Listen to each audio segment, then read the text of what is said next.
I wanna be your rock star, your eagle eight, blissful, your sinner, your saint.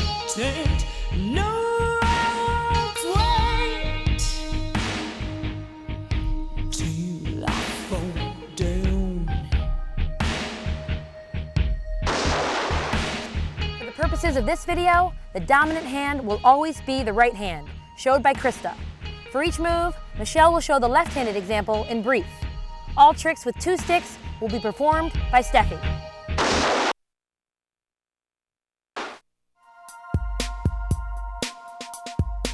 So, you need a stick? Lacrosse is like shopping for dresses. There are so many kinds of sticks and so many colors to choose from. There is no excuse not to love the stick you are using. What should you look for in a good stick? It is a combination of the head, pocket, and handle, all of which come in many colors. An offset head is best, especially for new players. It allows a lot of control because the pocket is set further down. For your pocket, you can either get the stick traditionally strung or a synthetic pocket. There is no real difference, just preference. Finally, the handle. You should consider materials and weight. Most handles are aluminum and vary in diameter and height.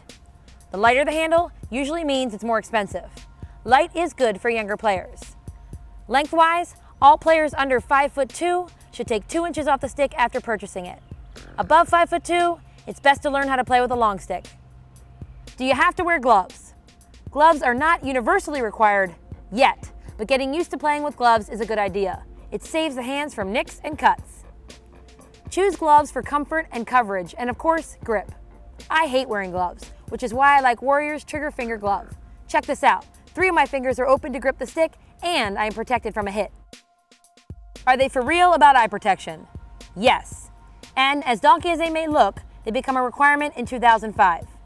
If you can get over the fact that no one can see your great makeup job and realize that now your cornea is safer behind the mask, then eye protection is not such a big deal. Remember, you always have options. You can get a mask or a goggle, and now so many brands come in awesome colors. Make sure they're certified.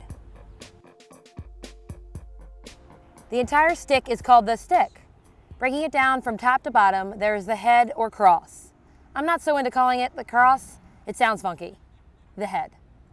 The traditionally strung or synthetic strings make up the pocket. The head attaches by a screw to the handle.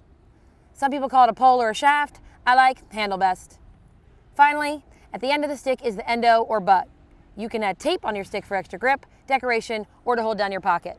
Here is a common way to tape your stick.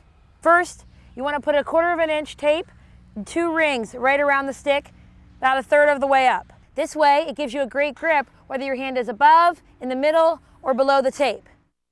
You also want to adhese the butt to the stick by wrapping tape around a couple times just to give you more grip on the bottom as well. Another place to tape is your leathers. In order to anchor them and not to have too much flying around, what you want to do is take athletic tape, wrap it a few times around each leather, and let it stick. What it eventually looks like, as you continue to pull it down, you get a nice little ball going here, but you won't have to adjust your stick for at least 2 months, unless it gets dipped in water or gets caught in a rainstorm. The old school way of positioning your hands on the stick was mostly appropriate for wooden sticks.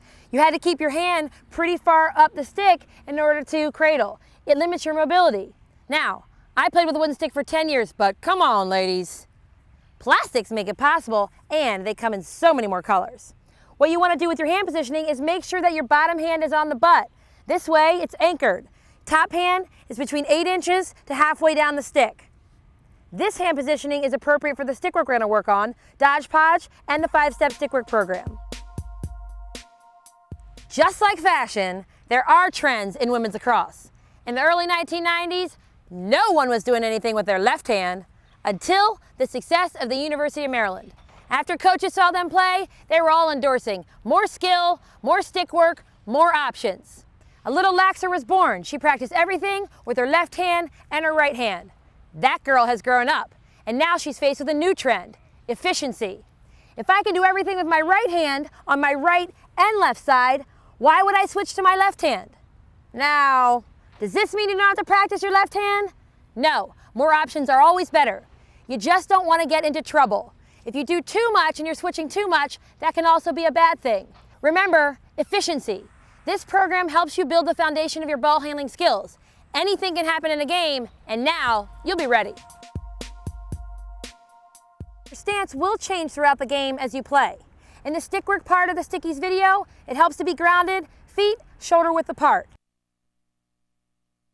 When practicing, you want as little movement in your body as possible, except as it relates to the move. This will give you more control. No robotic stuff. You want the control and power to come from your fingertips and your wrists. That way, when you include your whole body, it becomes much more powerful. In the stick work section, try to minimize the action of the bottom hand. The bottom hand should have a loose enough grip around the butt so that the stick turns within the hand. Especially as the top of the stick goes from one side to the other, make sure not to open the bottom hand and expose the wrist.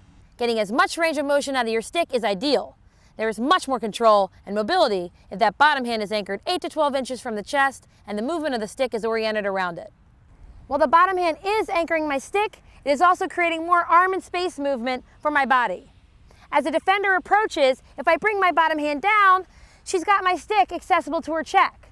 If I bring my bottom hand up, I create more space between me and the defender, and my stick is not accessible to her check. Mobility and the bottom hand anchor allow the player to be much more devious as she approaches to pass or shoot. This way, the player can be stepping in one direction and pass or shoot in the other. Plastic sticks have changed women's lacrosse. In the olden days, they taught us, and by us I mean me, how to use the open and close the door technique to cradle. Our top hand was supposed to look like a swan. What? In the modern game, so many different styles of cradling have developed. There are certain situations where some are more desirable than others. Here are 4 types. This is a triple threat ready to shoot, pass, or challenge cradle, or the triple threat cradle. This is a cradle we practice to perfect. In this position, we can shoot, we can pass, we can challenge, and we can see the whole field. We want our butts up, so that way we can have room to pass it when we're ready, and we want to keep the defender at bay. You can punch outside of your cradle, but you want to have the stick tight in between your shoulders and full control. In this position, you are a triple threat. This is a casual, cool, running down the field with no pressure cradle, or the chill out cradle. Make sure to use this cradle when there is no imminent danger from a defensive threat. In order to do this cradle, you're simulating the men's cradle a little bit by using more of your arm. Your top hand is controlling this movement. You can take it over, you can bring it back. The stick can really be out far here because there's no threat. You rock it, you can twirl it. Just make sure you have full control even though there's no one near you. If a defensive player comes near, change it up. This is the tight under pressure, close to the body, make sure I don't get checked cradle, or spaz cradle. In this move, you're gonna do something a little risque. You're gonna bring both hands up the stick and cradle in front of your body, rocking your top hand from shoulder to shoulder. Make sure you don't hover over the stick so the referee can't call you for an illegal cradle. You're also exposing the bottom of your stick, so make sure that's protected in your body as well. Remember, this is a quick move, 3 to 4 cradles, to split a double team, to make sure you're ready to pass or shoot quickly.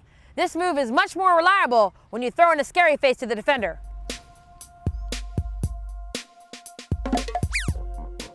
This is the one-handed, really fast, sprint to get away from your defender cradle, or one-handed sprint cradle.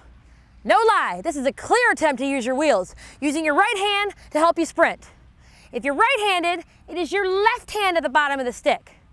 Skilled players can use this in small spaces, but this move is best suited in the open field. Sprint away. Cradling is a crucial element to your game. Make sure to use the right cradle at the appropriate time. And remember, cradling is not required when you have the ball, so don't over-cradle.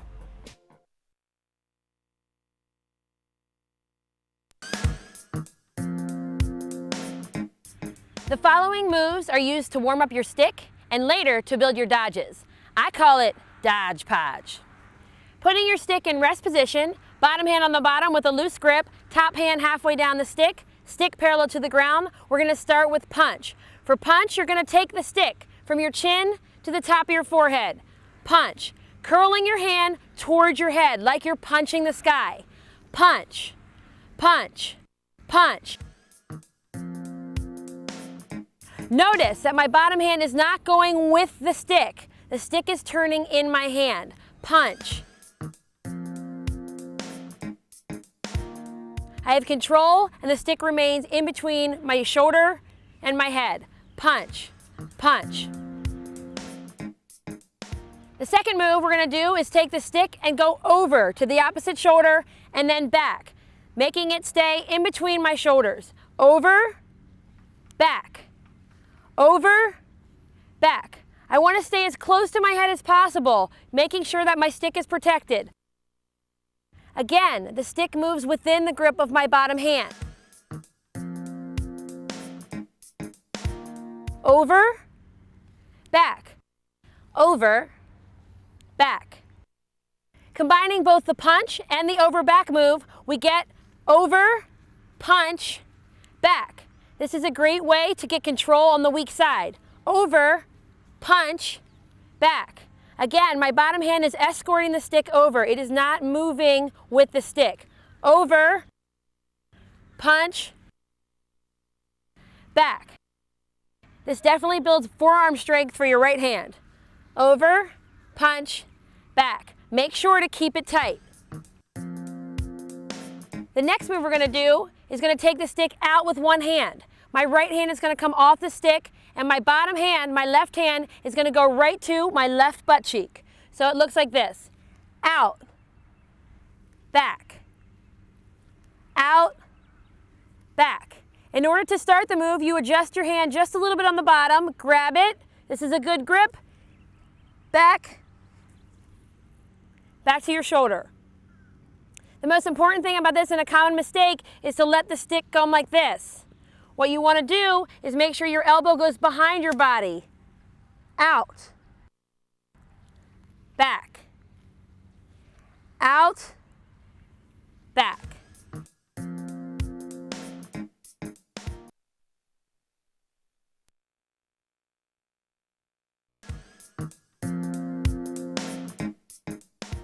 There are 6 steps in the 5-step stick work program. I know, it doesn't make sense, just go with it. In this video, Stickies 1, we will teach you the first 3. These skills build the base of your ball handling and your forearm strength, helping to control the ball as you spin it.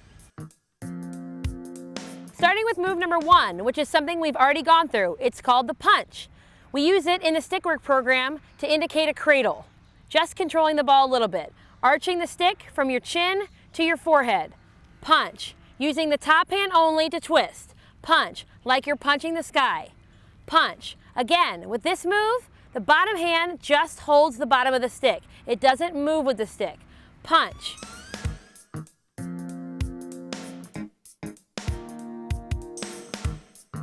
Move number 2 is the basis for the rest of the program. We're gonna swivel the stick all the way around in one full circle.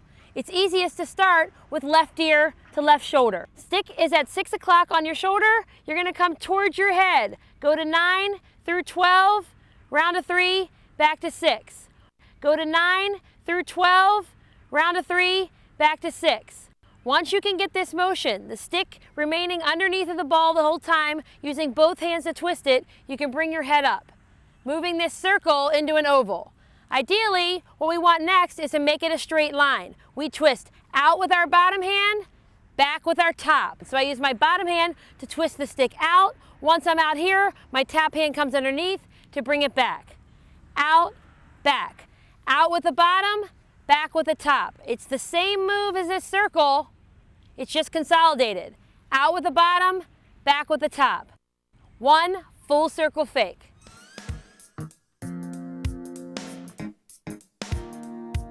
Move number 3 starts off just like move number 2. If our stick is at 6 o'clock, we're gonna go through 9 up to 12. Once we come out, we're gonna go back the same way we came, right back to 6 o'clock. So we go out and back. This is a semicircle fake. Out and back. Move number 3 is different than the other ones in that you're using your bottom hand to twist the stick. It's my top hand that just has a ring around the stick, escorting it out. So I use my bottom hand to twist, out, back. Semicircle fake, out and back.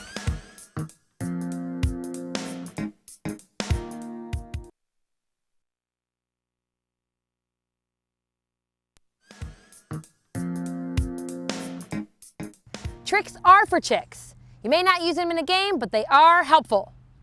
Get your stick, get a ball, and get to work. Have fun with it. Believe me, you can always get better. One-handed tricks. All the following tricks are to be done with your dominant hand only, holding the stick about 2 inches down from where the head meets the handle. Stick is alongside the right side of your body. First trick is up, down. You're going to take the stick up, down, up, down. The arm stays relatively straight. The stick and ball goes upside down and back down to your hip. Up, down. Centrifugal force is going to keep that ball in. Don't be wimpy with this. Really let it go. Up, down, up, down. The next trick, we're going to add a movement to that and create a whole circle. So we're going to go up, down, then all the way around, just like a roller coaster. Up, down, all the way around. If you see, I'm not turning it up here and then dropping it down. The whole thing is a big circle, all the way around.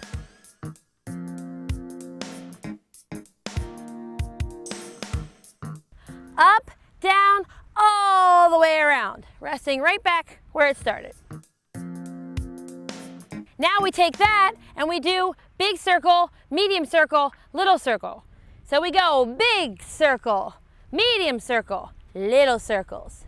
Big circle, medium circle, little circles. All the while getting our arms used to the different movements. Big circle, medium circle, little circle. The next obvious step is just to go from little circles and keep them going in a row to get that control.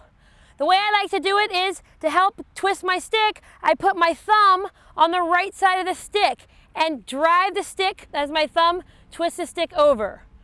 Over, twist. That creates one circle. What I want to do is be able to control it. So I can do a bunch of circles in a row. I can slow it down or I can go fast.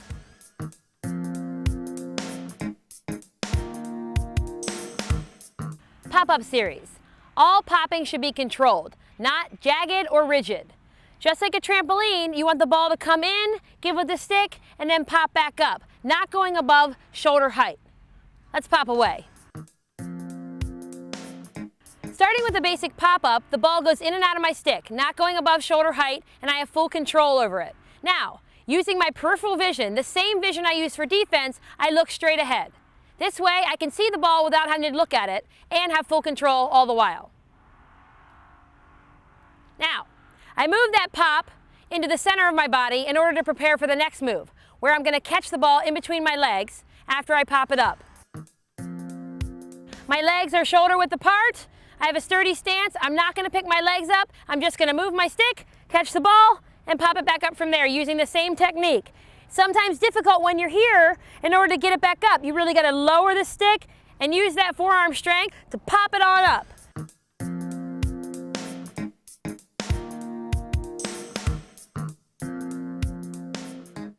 The next move, I'm going to take it to the left side of my body and pop it up right by my left shoulder and preparing for the next part. What I'm going to do is pop it right over my shoulder, move my stick, pop it back. Over the shoulder, move the stick, pop it back. Yes, you do lose the sight of the ball for just a split second, but if you pop it in the right direction and your stick is ready to catch back here, you'll get it. And adjust your popping accordingly to get back in your stick in the front. Pop, pop, pop. Sometimes you want to tuck this arm in just to make it a little easier. The key here, whether you're going between the legs or over the shoulder, it's all in the pop. If I pop it over here and I have to adjust to it, it makes it a lot harder to match it up with my stick.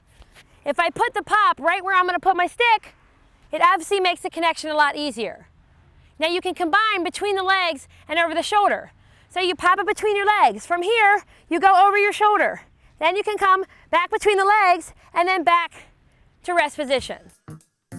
Next move we can use is taking the ball through our legs and catching it over our back. This is a little tricky. So we pop it up.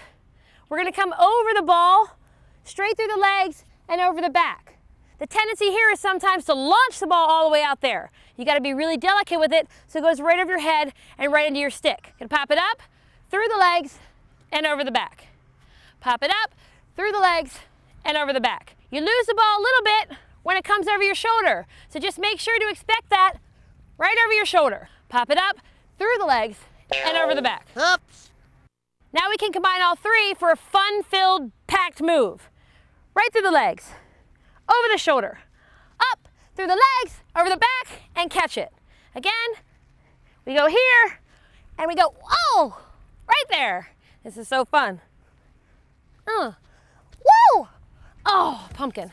On the next pop-up, we're actually gonna pop the ball up, shoulder height, bring the stick and the butt through, line it up, hit the ball on the back of the stick right below our pinkies, just to turn around and catch it again. The key here is you have to pop it up so the stick is parallel to the ground when you hit it. This way it doesn't come out towards you. Hit it right below the pinky and then back into the stick. The trick looks like this.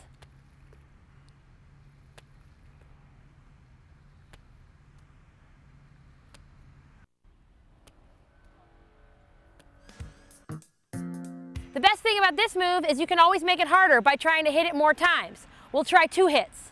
Hit, hit. Yeah. 3, hit, hit, hit. All right. And 4, hit, hit, hit, hit. You can try 5, 6, or 7. The coolest thing about this move is you can combine it with the other ones. So you pop it up off the stick, catch it between your legs. Pop it back up off the stick, and then right back in your pocket. You can also try over the shoulder. You pop it up, over the shoulder, back, pop it off the stick, and right into your pocket.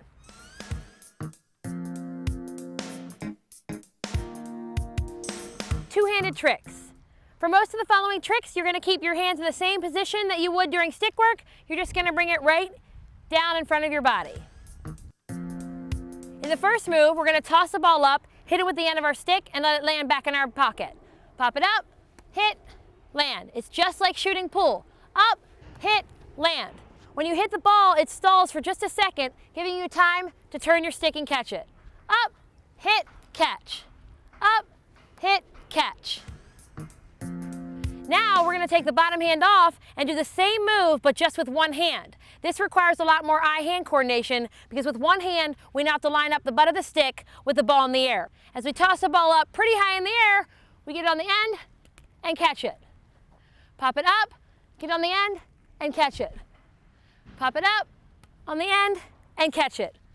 Up, catch. In this move, we're gonna toss the ball up, acting like our arms are a big basketball hoop. The ball must go in between our arms and the handle. We're gonna go over the ball 1 full rotation. We toss it up, over. We toss it up, over. Practicing this trick is easy if you move your hands, one at the top, one right below the head. You toss it up, over, over.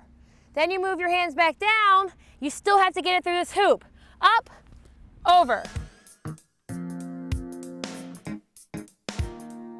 Moving on, we can apply that same thing and go underneath. Under, under. This is a little harder because you have a little bit more room to travel. A big common mistake with this one is throwing the ball out here and putting a circle around it out here. That is wrong. You have to go in between the stick and the arms. You can go over, you can go under, and then you can alternate. Over, under, over, under, over, under, over, under. Next, we're going to toss the ball up and catch it on the side of our stick. Throw it up, catch it, and back in.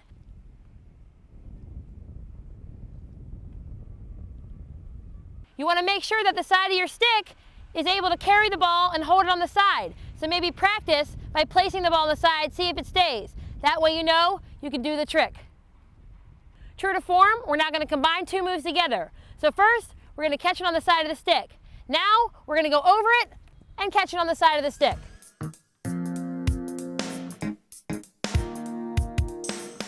Here are some fun ways to get the ball off the ground, none of which you should use in a game, but try them anyway. First is a 2-handed Indian pickup. As a right-hander, you want to be on the left side of the ball. You're going to come across, launch the ball in the air, come over to scoop it into your stick. So it looks like this.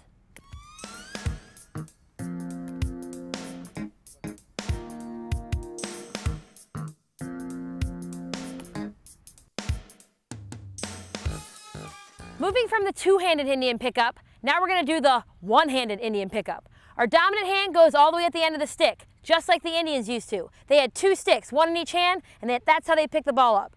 Using the same technique, we're going to start on the left side, come across the ball, scoop it right into the stick.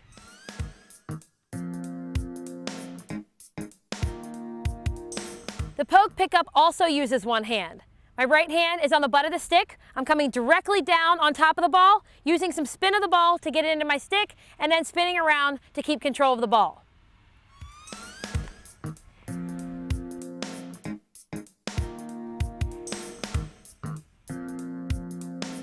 The ground ball to spin move is so fun. You can break it down, first doing the technique. What you want to do is pop the ball up and turn the stick parallel to your body right away. The key to this trick is getting that stick parallel to the body as quickly as possible. If you go into it like this, the ball is going to fly out. To set up this move, you want to place your left foot about a foot away from the ball as you go into the move. So as you go into it, place a foot and into the move. You can spin as many times as you want. What's so awesome about this move is that you can change directions. You can be going one way and then switch and go the other way. Doesn't make you as dizzy, I swear. What you need to do first is take into consideration that in changing directions, the stick must stay under the ball. So my hand that's on the butt must change before the ball changes. So I bring it over to my left hip, get it underneath the ball, and then switch directions. It looks like this. I go into the move, come all the way around, alter my hand, and then switch directions. Alter my hand, switch directions, alter my hand, switch directions.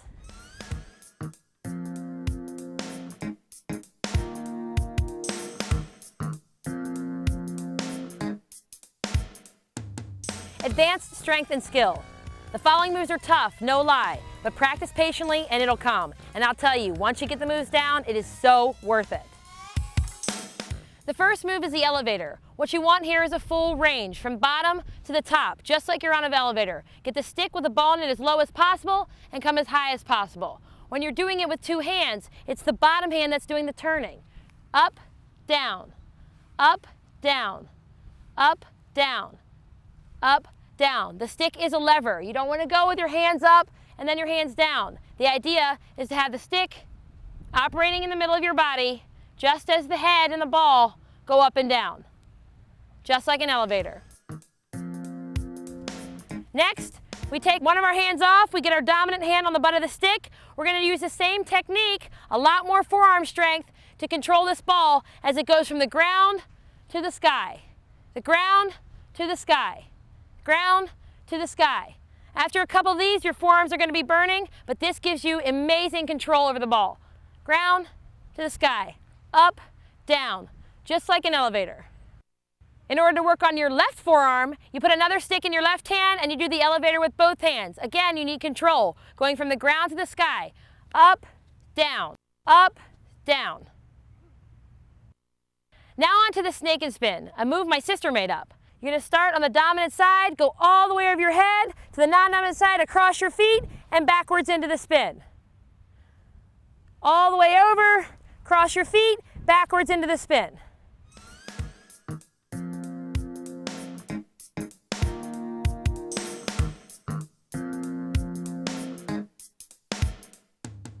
To do the twisty over, you take your hands in normal position and drop them onto your non-dominant side. You start with a back hand, which is your bottom hand. You're going to twist towards the ground in order to start the move. You're going to bring the stick up, 1/2 rotation, all the way up, backwards, palm to the ground, grab towards the head, and complete the twist. To bring it back and show it in fast motion, it's the bottom hand that starts the trick. This is called the twisty over. One full twist. For twisty over with 2 rotations, you have the same positioning. The key thing here is you got to make this bottom hand really generate a lot of twist. A little bit more ump from that bottom hand to get 2 twists. As you can see, 1 twist, 2 twists. 1 twist, 2 twists. You can be crazy and do as many twirls as you want as long as that bottom hand generates the twist.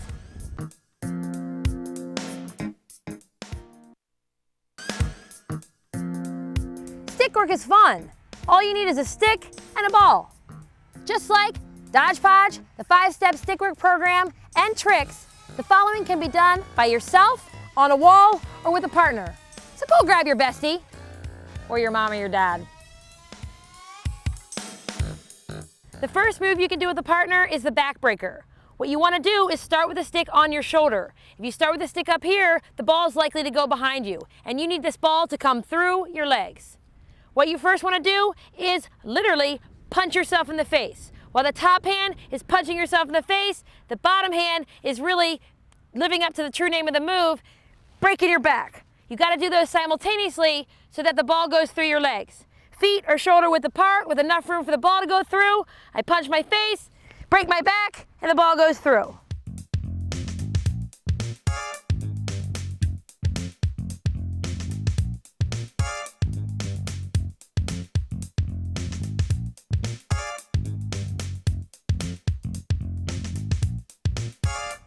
A fun, swanky little pass is a flip-through pass. What you want to do is bring your right hand, dominant hand, all the way to the top and the neck of the stick.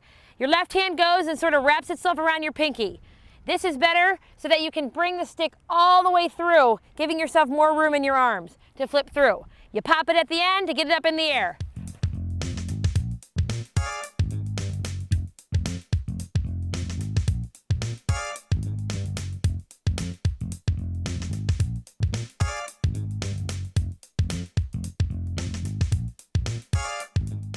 For the underhand pop, we're going to toss the ball up, hit it with the stick, pushing the ball forward, looking like this.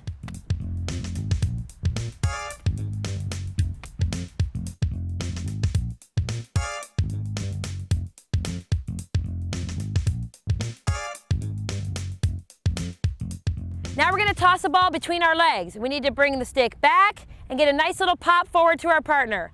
Nice and controlled, right to our partner.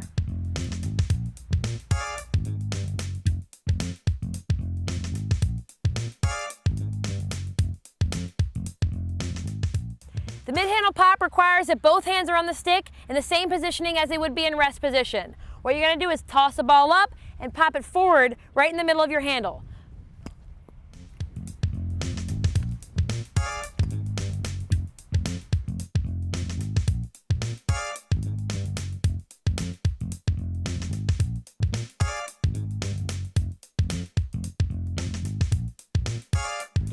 Just like the mid-handle pop, your grip is going to be the same for the butt pop, but this time when you toss it up, you're going to hit it with the butt of your stick toward your partner.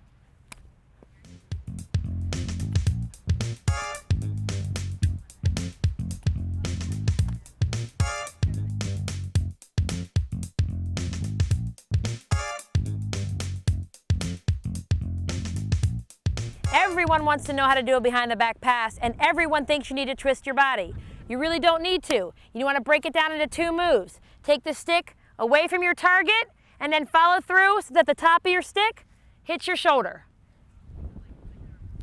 2 moves. Take it out, over the shoulder.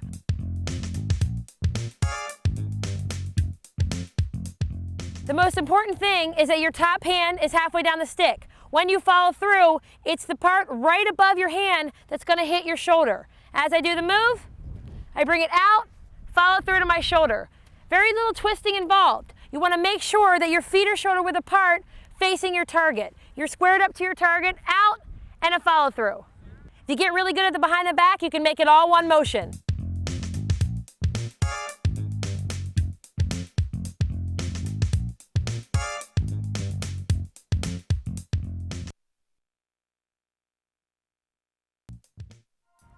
So, Coach, when am I going to use this in a game? The answer is, you may never use this in a game. Does that make it any less important? Any less fun? No. The simple fact is, you need ball handling skills. Stickies sets you up with a path and gives you a zillion tricks to master at any level. Take it or leave it, grab it or let go. It's up to you, girl.